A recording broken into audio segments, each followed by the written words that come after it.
자, 여기 15장 23절에서 26절까지 중요한 것 중에 하나는 치유라고 하는 용어가 등장한다는 것입니다. 창세기 50장 2절 같은 경우에는 의원에 대해서 이야기를 합니다. 오늘날과 마찬가지로 아마 의사나 혹은 의원이 이렇게 존재했던 것 같습니다. 오늘날 의사와 어떤 차이가 있을지는 모르겠지만 분명히 의사라고 하는 이런 직종이 존재했다라고 하는 것을 우리가 알 수 있습니다. 자, 또 하나는 그렇다면은 의사만 치유 활동을 했던 사람은 아닙니다. 성경을 잘 보시면요, 제사장과 선지자도 치유의 역할을 하는 사람으로 등장하는 것을 우리가 볼 수 있습니다. 그것과 우리가 잘 알고 있는 이야기가 하나가 있습니다. 바로 여기를 보시면은 엘리사가 나옵니다. 엘리사 하면은 여러분 떠오르는 사람이 분명히 한 사람이 있을 것 같습니다. 바로 요단강에 가서 7번 몸을 씻으라 라고 이야기한 나아만 장군입니다.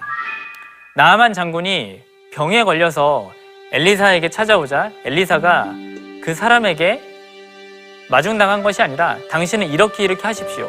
여기 있는 것처럼 요단강에 몸을 씻으십시오. 이렇게 이야기를 합니다. 이런 것을 보면은 선지자나 혹은 예언자, 이런 사람들이 치유에 있어서 굉장히 중요한 역할을 했다는 것을 우리가 알 수 있습니다. 이뿐이 아니고요, 사무엘상 1장 16절에서 18절까지를 보시면은 여기에도 지금 마찬가지로 얼굴에 다시는 근심의 빛이 없더라 라고 하는 것을 우리에게 알려줍니다. 왜 그러냐면은 이 사무엘상 1장이 사무엘의 탄생에 대해서 알려주는 그런 기록입니다.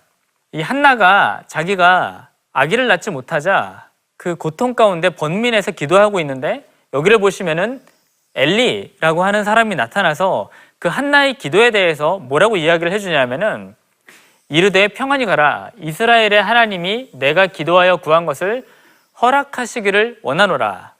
자, 여기에서 보는 것처럼 엘리라고 하는 사람은 어떤 사람이 근심 가운데 기도하고 있을 때 하나님의 말씀을 대신 전해줄 수 있는 그런 능력이 있는 사람이라는 것을 우리가 알 수 있습니다. 때로는 그의 이 한마디에 한나라고 하는 사람은 얼굴에 다시 근심하는 빛이 없더라 라고 할 정도로 제사장이 가지고 있는 능력은 아주 탁월했습니다. 자, 또한 우리가 치유의 주체로 하나님을 볼 수 있는데요, 하나님에 대해서 우리가 너무나도 잘 알고 있습니다. 신명기 32장을 보시면은 이런 기록을 우리가 볼 수 있습니다. 이제는 나 곧 내가 그인 줄 알라. 나 위에는 신이 없도다. 나는 죽이기도 하며 살리기도 하며 상하기도 하며 낫게도 하나니 내 손에서 능히 빼앗을 자가 없도다. 여기에서 이야기하고 있는 낫게도 한다라고 하는 것이 이게 라파라고 하는 히브리어로 쓰였습니다. 우리가 보통 여호와 라파라고 이야기를 하는데요, 바로 이것이 치유하시는 하나님, 여기에서 마찬가지로 낫게도 한다라고 하는 것이 이 하나님의 라파를 이야기를 합니다. 자, 이런 곳에서 볼 수 있는 것처럼 우리는 치유의 주체로 하나님, 그리고 의사, 그리고 선지자 혹은 제사장, 이렇게 굉장히 많은 사람들이 치유에서 굉장히 중요한 역할을 한다는 것을 우리가 알 수 있습니다. 자, 그런데 출애굽기 15장 23절에서 26절까지 보시면 우리는 대단히 독특한 것을 볼 수 있습니다. 자, 한번 보시면요, 이르시되 너희가 너희 하나님 나 여호와의 말을 들어 순종하고 내가 보기에 의를 행하며 내 계명에 귀를 기울이며 내 모든 규례를 지키면 내가 애굽 사람에게 내린 모든 질병 중 하나도 너희에게 내리지 아니하리니 나는 너희를 치료하는 여호와임이니라. 우리가 좀 전에 봤던 것처럼 여기에서도 치료에 대해서 여호와 하나님을 이야기하고 있습니다. 그런데 우리가 여기에서 좀 더 주목해서 보아야 할 것은 뭐냐면요, 바로 이 부분입니다.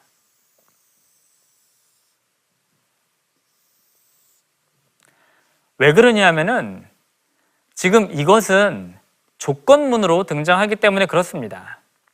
만약 너희가 뭐뭐 한다면 내가 애굽 사람에게 내린 질병을 너희에게 하나도 내리지 않겠다. 이것을 지금 우리에게 알려주고 있습니다.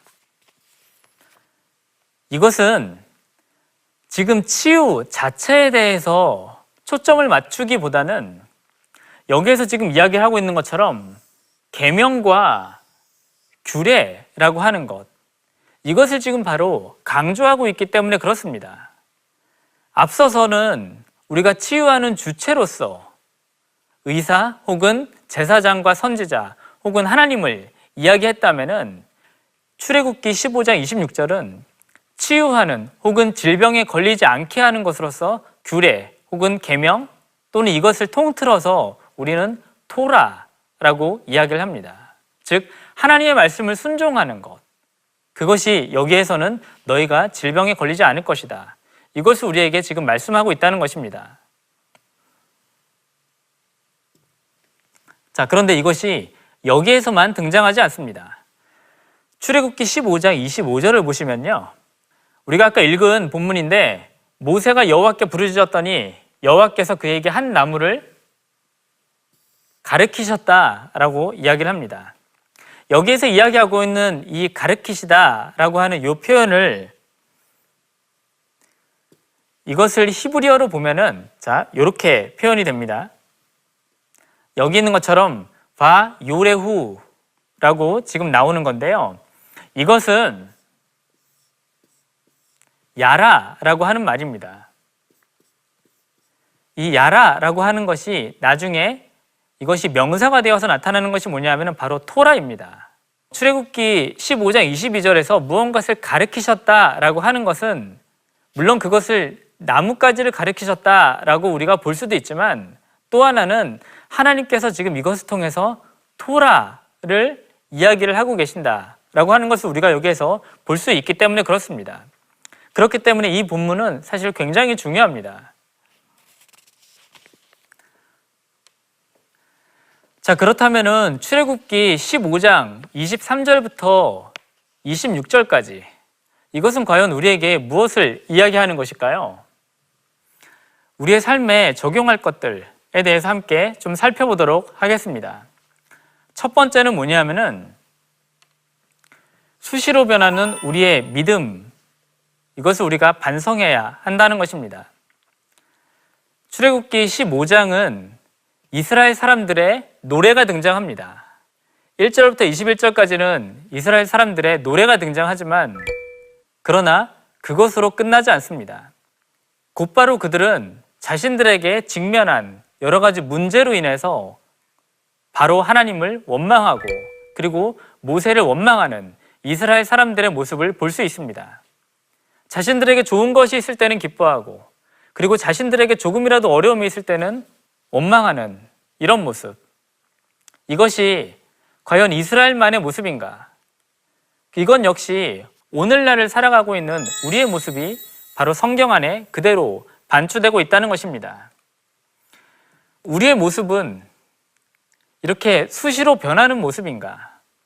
그것이 과연 우리의 믿음인가? 그렇다면은 우리의 믿음이 과연 하나님 앞에 건강하게 서 있는 것인가? 나는 하나님을 바로 믿는 것인가? 아니면은 나에게 좋은 것을 위해서 하나님을 믿는 것인가? 우리가 그 부분을 함께 오늘 말씀을 통해서 좀 반성해 보았으면 좋겠습니다. 두 번째는 외적 현상보다 중요한 것은 말씀이다 라는 것입니다. 이스라엘 사람들이 쓴물을 만납니다. 그것은 결코 마실 수 없었습니다. 그런데 기적 같은 일이 벌어집니다. 왜냐하면 바로 그 쓴 물, 마라라고 하는 것이 단물로 바뀌었기 때문에 그렇습니다. 이스라엘 사람들이 다시 한번 그것을 경험하면서 그들이 얼마나 기뻤을까요? 하지만 성경은 거기에서 끝내지 않습니다. 그들에게 하나님께서 계명과 규례를 주셨다라고 이야기를 합니다. 이것은 어쩌면 오늘날 우리의 모습, 무언가 독특한 것, 아니면은 무언가 초자연적인 현상을 기다리고 있는 이런 우리의 모습, 그것과 너무나도 닮지 않았습니까? 초자연적인 현상이 일어났을 때 우리는 그것을 보면서 따라가고자 합니다. 왜냐하면은 눈에 금방 들어오고 그리고 남들보다 굉장히 뛰어나 보이기 때문에 그렇습니다. 하지만 출애굽기 15장 마지막 말씀은 26절에서는 그것이 끝이 아니라 너희가 하나님 말씀에 순종하면, 너희가 계명과 규례에 순종하면 이와 같은 것을 내리지 않을 것이다. 이렇게 우리에게 보여주고 있습니다. 그것은 치유라고 하는 초자연적인 현상, 그것이 다가 아니라 성경에서 우리에게 본질적으로 이야기하려고 하는 것은 말씀으로 돌아가는 것, 이것을 우리에게 지금 알려주고 있다는 것입니다. 예수님께서도 병자들을 치료하신 다음에 그들에게 하나님의 말씀으로 돌아올 것, 그리고 하나님의 말씀으로 다시 그의 삶을 돌이킬 것을 이야기하셨습니다. 마찬가지로 출애굽기도 오늘 우리에게 그것을 이야기하고 있습니다. 몸이 아픈 사람들에게 치유는 굉장히 중요한 것입니다. 하지만 성경은 그것을 우리에게 본질이라고 이야기하지 않습니다. 성경의 본질은 언제나 말씀이기 때문에 그렇습니다. 오늘 출애굽기 말씀을 우리가 함께 보면서 이런 수시로 변하고 있는 일희일비하는 그런 신앙인이 아니라 하나님의 신앙을 지켜가는데 꾸준한 그러한 저와 여러분이 되길 바랍니다. 다음 시간에는 광야의 먹거리, 만나와 메추라기에 대해서 함께 보도록 하겠습니다. 감사합니다.